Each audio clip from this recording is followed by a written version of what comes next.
nome é Camila Marques.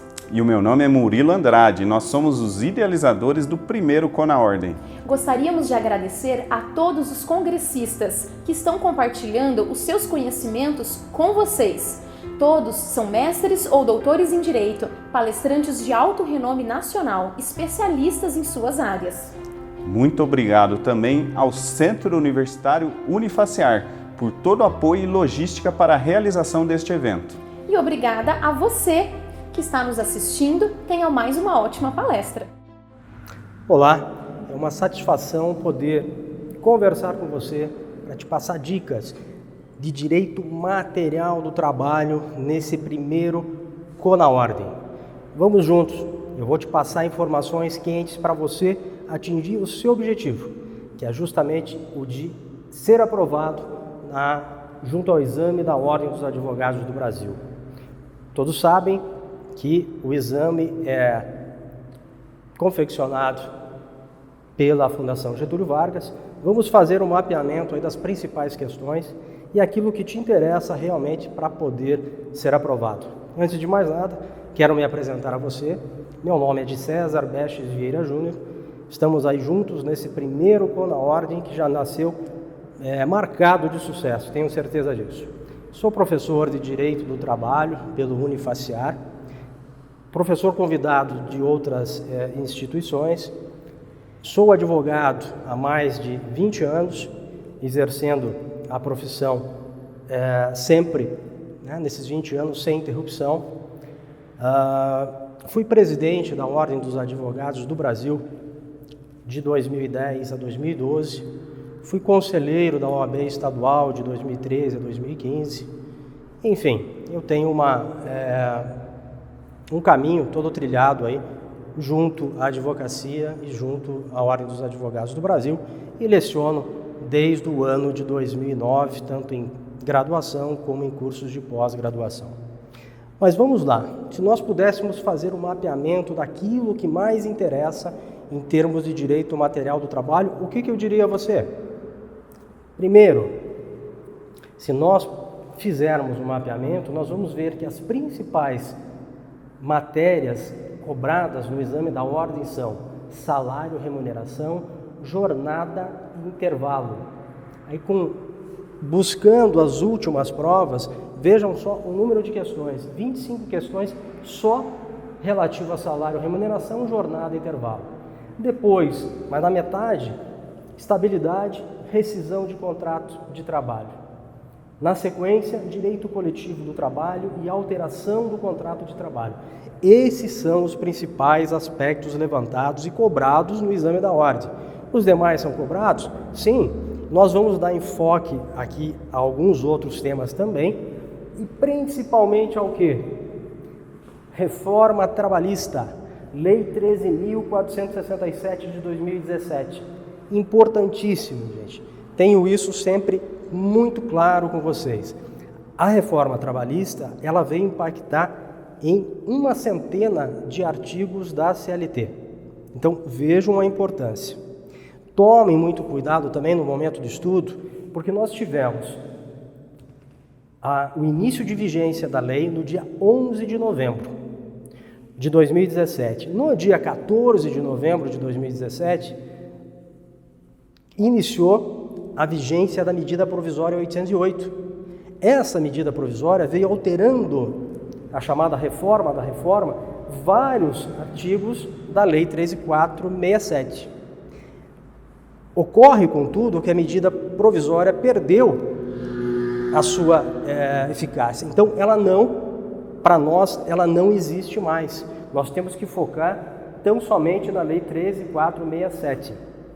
E digo isso até porque muitos dos livros que foram publicados, e mesmo o CLT, elas contêm, muitas vezes, a medida provisória. Então, não se atenham a isso. Então, primeira dica que eu lhes dou, saibam bem os artigos da reforma trabalhista. Antes da reforma trabalhista, o que nós tivemos que é importante ter bem claro?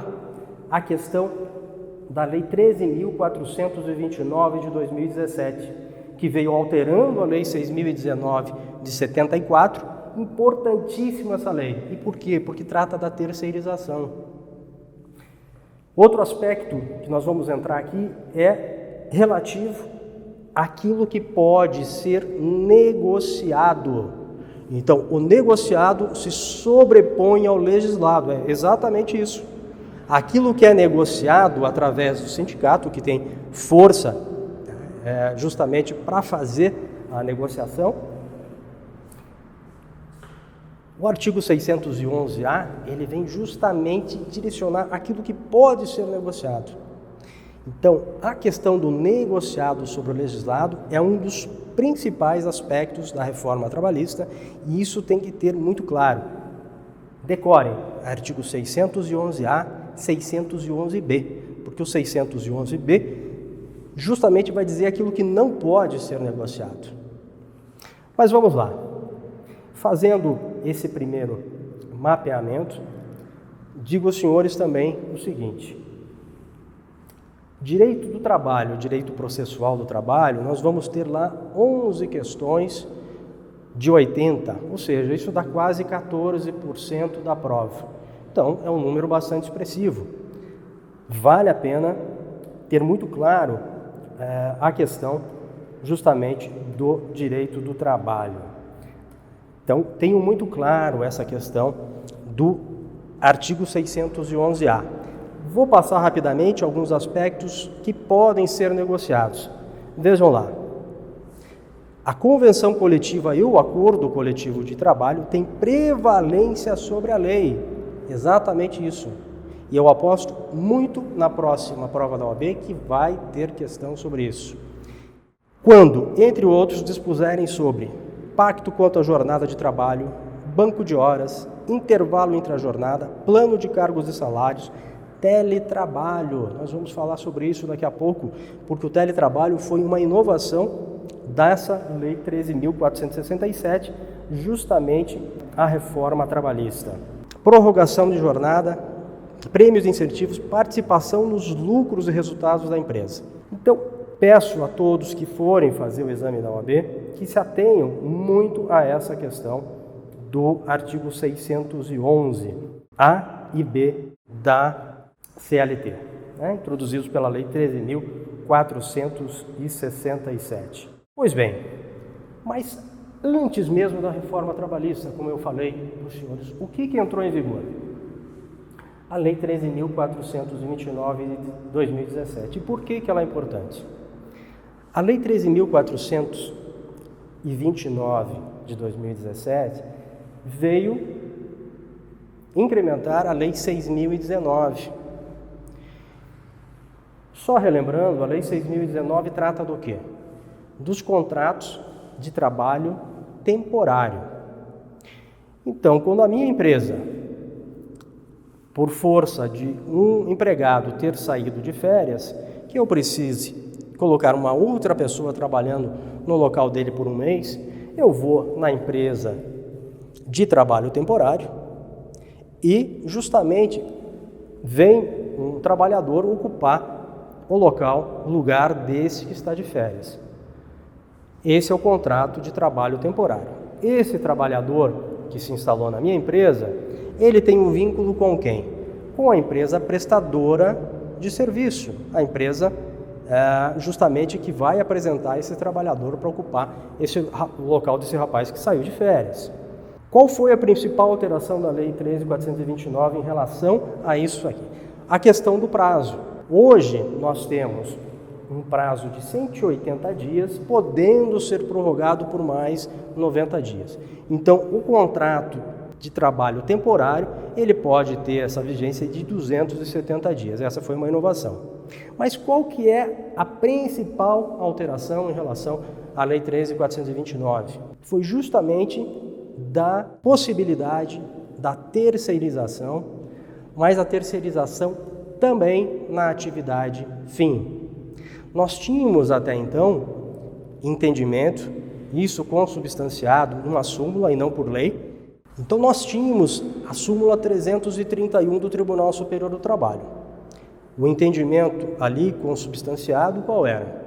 De que a empresa poderia terceirizar as suas atividades contanto que não fosse na atividade fim da empresa.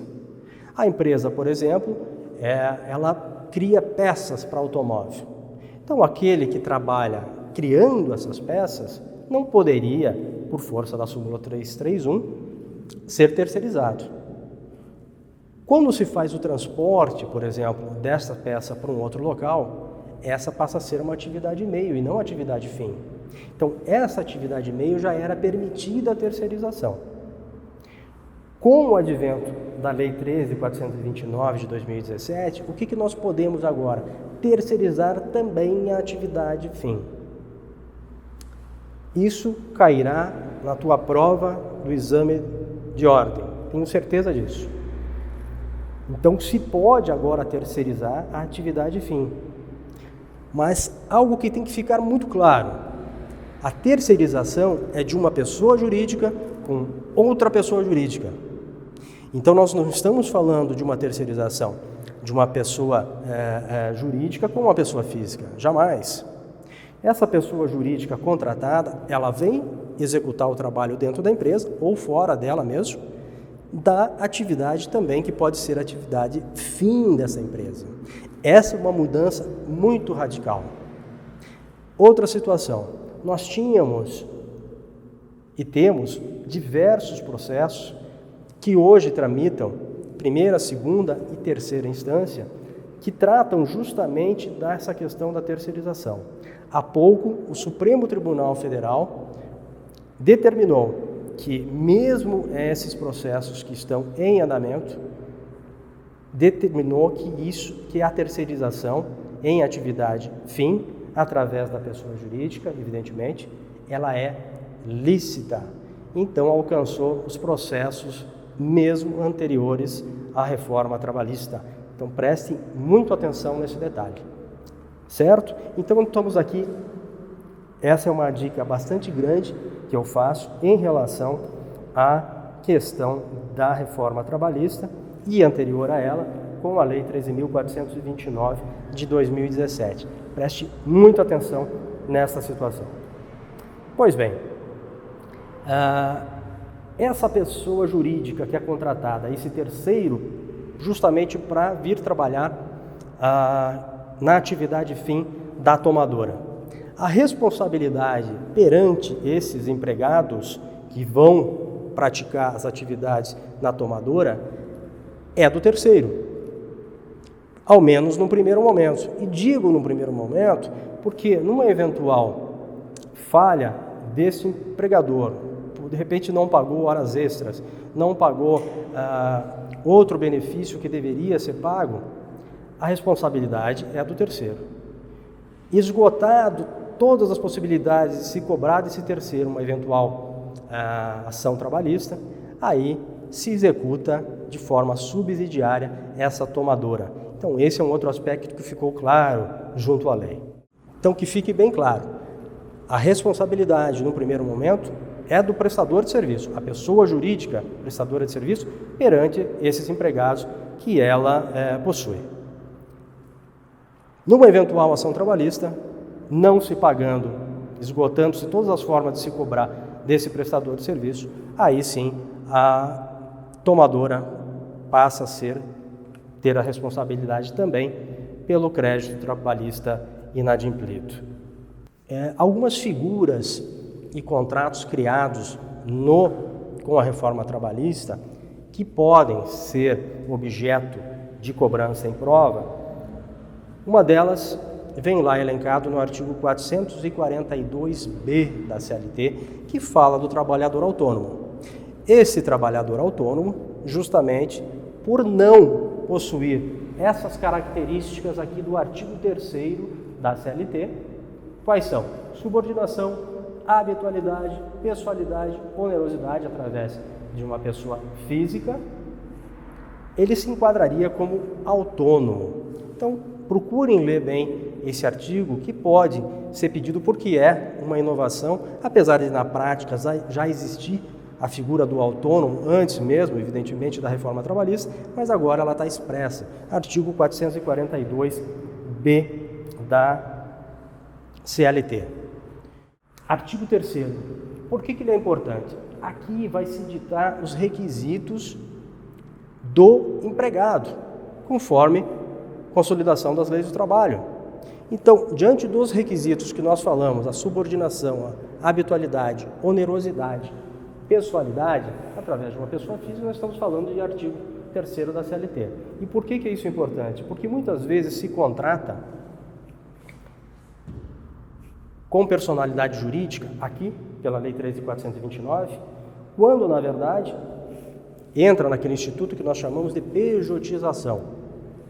Então, quer descaracterizar uma relação fática, que é uma relação de vínculo empregatício, para tentar mascarar uma relação existente de vínculo empregatício. Então, para que tenha claro isso, a terceirização existe, evidente, na atividade fim, sim, hoje ela é permitida, mas o artigo 3º não está, ele continua em vigência, até porque toda a temática da CLT basicamente é baseada no vínculo empregatício. Complementando, nós temos a questão do empregado doméstico. É outra questão que eventualmente pode cair no teu exame da ordem. Tenho muito claro em mão a Lei Complementar 150 de 2015. Aquele empregado, assim considerado, que trabalha 2 dias ou mais no ambiente residencial, e quando nós falamos em empregado doméstico, sempre tem em mente que não é só a doméstica que vai à sua casa fazer a limpeza. Pode ser o jardineiro, pode ser a babá que cuida do seu filho, todos eles se enquadram como empregados domésticos. E por quê? Existe uma lei específica. Esses empregados não geram lucro para aquele empregador. Então, se eu tenho a babá da minha filha lá em casa, ela não está gerando lucro para mim. Então, essas atividades são enquadradas como doméstico. Tenho muito claro isso através da Lei Complementar 150 de 2015. É uma outra dica que eu dou, que eventualmente pode cair. E aqui nós entramos num aspecto muito importante da reforma trabalhista, que vem a ser a questão da compensação de jornada através do banco de horas. Artigo 59, parágrafo 2º da CLT, introduzido pela reforma, pela Lei 13.467. O que houve de mudança principal em relação ao banco de horas? Nós tínhamos uma previsão onde o banco de horas, você poderia fazer a compensação da jornada em 1 ano. Então, se trabalhou mais durante alguns dias, você acaba fazendo essa compensação que poderia se estender durante 1 ano. Quando vem a reforma trabalhista, a Lei 13.467, falou não, vamos manter essa compensação de jornada anual, mas contanto que isso esteja expresso em acordo coletivo de trabalho ou através da convenção coletiva de trabalho. Manteve-se normalmente, mas tem que estar expressa, senão não tem validade. Continuamos com o anual, isso através de acordo ou convenção coletiva, mas também agora criou-se a compensação semestral e a mensal. Através da compensação semestral, pode ser feita essa compensação através de acordo individual escrito, tem que formalizar. O que não precisa ser formalizado, o que se entende de forma tácita, e essa é uma inovação bastante grande, é a compensação mensal. Então, eventuais horas extras praticadas durante alguns dias, ser compensadas no mesmo mês, há uma presunção de que há um acordo tácito. Ele sequer precisa estar formalizado. Essa é uma inovação bastante grande com a reforma trabalhista. Ok, então passamos aqui do banco de horas. Temos também a figura do trabalho em regime parcial, artigo 58A da CLT, também é importante. Por quê? Porque houve também alteração. Nós temos aqui, podemos dividir em 30 horas semanais ou 26 horas semanais. Anteriormente, não se podia, anterior que eu digo, à reforma trabalhista, não se podia falar em hora extra aqui quando do trabalho em regime de tempo parcial. Agora, quando nós estamos diante de um trabalho em regime parcial de 26 horas, aí se pode fazer horas extras, num limite de 6 horas. Então, essa também é uma inovação da reforma trabalhista. Outro ponto que pode vir a cair no teu exame da ordem, e aqui eu também aposto muito, e depois me cobrem isso, é a questão do teletrabalho. Vem disciplinado aonde? Artigos 75A a 75E. Resumidamente, o que acontece? Nós já tínhamos, evidentemente, pessoas que executavam seus trabalhos fora das dependências da empresa. Normal. Mas a lei quis disciplinar isso. Para quê? Para que se dê uma segurança jurídica àqueles que empregam desta forma. Esse trabalhador, ele precisa necessariamente trabalhar fora das dependências da empresa? Preponderantemente, sim. E tome muito cuidado com essa palavra. Preponderantemente fora das dependências da empresa. Mas pode, eventualmente, estar na empresa? Pode, sem problema algum. E não vai descaracterizar a questão do teletrabalho. Outro aspecto muito interessante em relação ao teletrabalho é que nós temos o artigo 62 da CLT, que ele vai versar sobre aqueles trabalhos onde o trabalhador não se enquadra dentro dos critérios duração do trabalho. Explicando melhor, esse trabalhador não terá direito a horas extras, a cômputo de intervalo intrajornada e assim por diante. Esse teletrabalhador, ele se enquadra no 62.3 da CLT. O que isso quer dizer? Há uma presunção de que não há controle da jornada dele. Em não havendo controle da jornada, não lhe caberia, evidentemente, horas extraordinárias. Não lhe caberia pagamento adicional de hora extra por não ter o intervalo intrajornada, aquele intervalo que é destinado ao almoço e repouso e alimentação. Se nós partirmos por uma visão doutrinária, e aqui já deixo claro que isso, as questões doutrinárias não têm direcionamento para as provas do exame da ordem. Quando nós falamos em exame da Ordem dos Advogados do Brasil, esses efetivados aí pela Fundação Getúlio Vargas, nós temos que nos ater àquilo que a lei nos determina. Por que digo isso? Porque se nós conseguíssemos demonstrar que esse teletrabalhador ele efetivamente tem um controle de jornada, que ele tem cobrança de metas abusivas, nós poderíamos justamente estar cobrando hora extra, mas isso é doutrina. Isso nós vamos fazer daqui pouco tempo, quando você passar no exame da ordem, tenho certeza que você vai passar. E aqui nós vamos discutir as questões doutrinárias. Neste momento, eu quero que vocês entendam que o teletrabalhador ele tem essa preponderância do trabalho fora das dependências da empresa e a ele não é dirigida a questão de duração do trabalho. A ele não caberia, então, horas extraordinárias. Isso que precisa saber nesse primeiro momento. A reforma trabalhista criou uma nova figura do trabalhador hipersuficiente. Todos sabemos que a CLT sempre invocou a hipossuficiência, tendo o trabalhador com a parte mais fraca nessa relação contratual com o empresário, com o empregador. Quis a reforma trabalhista dar um empoderamento maior para o trabalhador, quando fixou as regras que podem ser negociadas pelo artigo 611-A da CLT, mas criou ainda mais a figura do hipersuficiente. E quem que é esse trabalhador? Basicamente é o trabalhador que ganha 2 vezes ou mais o teto da Previdência, que hoje é R$ 5.839,45, isso daria então R$ 11.660 R$ 78,90. Então vamos partir do princípio de que o trabalhador ganhe R$ 12.000 e necessariamente tenha curso superior. Ele passa a ser, junto à visão agora da CLT, com a reforma, um hipersuficiente. Qual é a diferença disso? Ele mesmo pode negociar diretamente com a empresa. Exatamente isso. Cláusulas diferentes dos demais trabalhadores? Sim, ele pode. Ele tem poder para isso.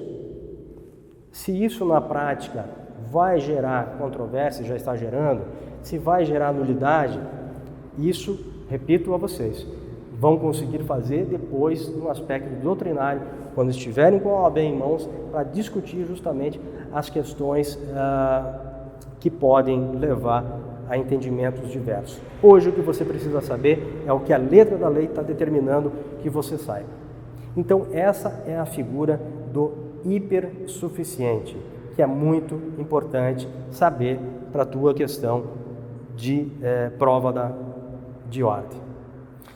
Outra jornada, retomando aqui na questão de duração do contrato de trabalho, uma jornada que nós já tínhamos na prática, mas que agora está disciplinada por lei, por força do artigo 59A lá da CLT, é a jornada 12 por 36. Anterior à reforma trabalhista, quando se apresentavam jornadas como essa, muitas vezes os juízes davam pela sua nulidade e acabava tendo que pagar toda aquela excedente, a 8ª semanal, a 8ª diária, a 44ª semanal. Agora há um disciplinamento em relação à jornada 12 por 36 que ela é permitida.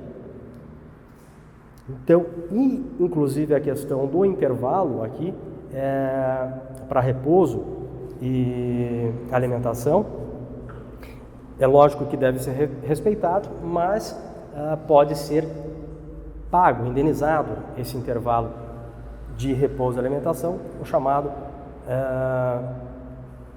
intervalo intrajornada.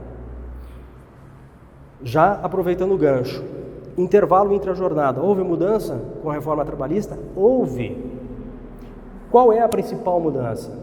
Nós sabemos que aquelas jornadas que excedem as 6 horas no dia, deve-se dar um descanso para repouso e alimentação de pelo menos 1 hora. Essa sempre foi a letra da lei. Ela alterou? Na verdade, houve um incremento disso. Ela continua lá determinando que é 1 hora, mas pode ser negociado uma redução para até 30 minutos. Então, esse intervalo intrajornada, ele pode ser objeto de negociação, mesmo que se fale em acordo individual, ele deve ser levado à chancela sindical. Aí você faz uma redução do intervalo, que pode ser de 30 minutos, que pode ser de 35, de 40, de 45, mas precisa desse aval sindical. Essa foi uma mudança que nós tivemos com a reforma trabalhista, bastante importante também. Ela foi criada para quê? Aquele trabalhador que precisa sair um pouco antes do trabalho. Então, ao invés de sair às 6 horas, ele vai sair às 5h30. A mãe vai sair para poder pegar o seu filho na creche. O trabalhador que estuda à noite, ele vai poder sair um pouco mais cedo para poder chegar a tempo na faculdade. Então, esse foi o intuito desse instituto, a mudança dele. Mais uma dica para vocês. E essa é uma questão que fatalmente vão cobrar no teu exame de ordem, que são as horas em itinere. Artigo 58, parágrafo 2º da CLT.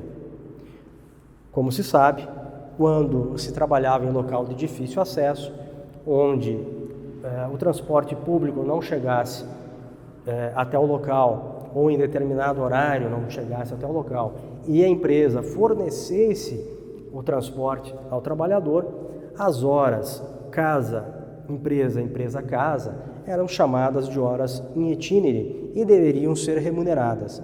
Por força agora do artigo 58, parágrafo 2º da CLT, não mais. Não mais. Se pegarem livros aí doutrinários, vão ver vários posicionamentos diversos, contestando, dizendo que, na verdade, se a empresa está no local de difícil acesso é porque o risco é da empresa, ela que deve ter o risco, e aí diz que essa é uma cláusula que pode ser contestada, que é inconstitucional, mas assim, o que nós temos que nos ater é o que diz a lei, repito a vocês. As discussões doutrinárias nós vamos ver futuramente, no futuro bem próximo, assim que você conseguir tua aprovação. Então, artigo 58, parágrafo 2º da CLT, horas in itinere, RISC, ela não existe mais, não conta mais como jornada de trabalho. Importantíssimo essa dica, hein, gente? Rapidamente aqui, nosso tempo está chegando ao fim, mas eu quero dar mais algumas dicas pontuais a vocês, que tenho certeza vão se dar bem nesse próximo exame da Ordem dos Advogados do Brasil. Contrato intermitente, artigo 443, parágrafo 3º da CLT. Novo contrato criado pela reforma trabalhista. Esse contrato de trabalho, esse trabalhador, assim considerado intermitente, ele pode ter vários registros como trabalhador intermitente. A empresa vai chamá-lo para executar determinada atividade em determinado espaço de tempo. Finalizou, ele não vai dar continuidade àquele trabalho, até que ele seja chamado novamente. Esse período que ele trabalhou, evidentemente, ele vai receber pelo período trabalhado, ele vai receber proporcionalmente por 13º, por férias e FGTS. Normal. Para fins de CAGED, esse trabalhador intermitente, ele está empregado, mas não necessariamente trabalhando. Tá? Então, tenho isso muito claro. Férias, outra mudança da nossa CLT. Pode ser fracionada agora? Pode. Em número de quanto? Vejam lá no artigo 134 e parágrafos da CLT, que vai dizer que pode ser fracionada em até 3 períodos, sendo que um deles necessariamente tem que ter pelo menos 14 dias e os outros 2 não podem ter menos de 5 dias. Então, essa é uma outra mudança na CLT, bastante importante.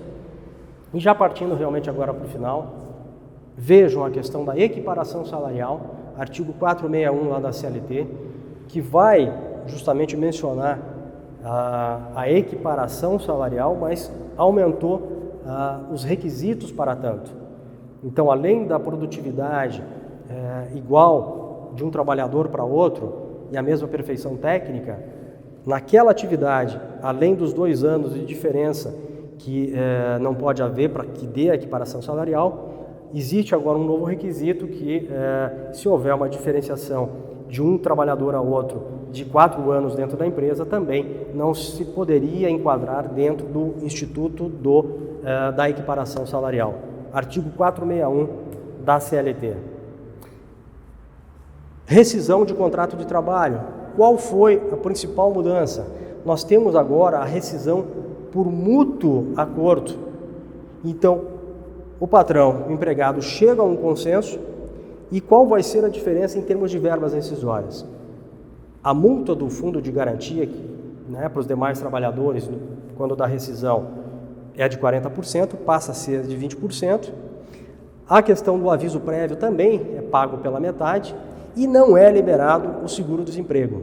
Então, essa é uma nova forma de rescisão de contrato de trabalho, importante aí para o teu exame da Ordem dos Advogados do Brasil, o próximo que tenho certeza você passará.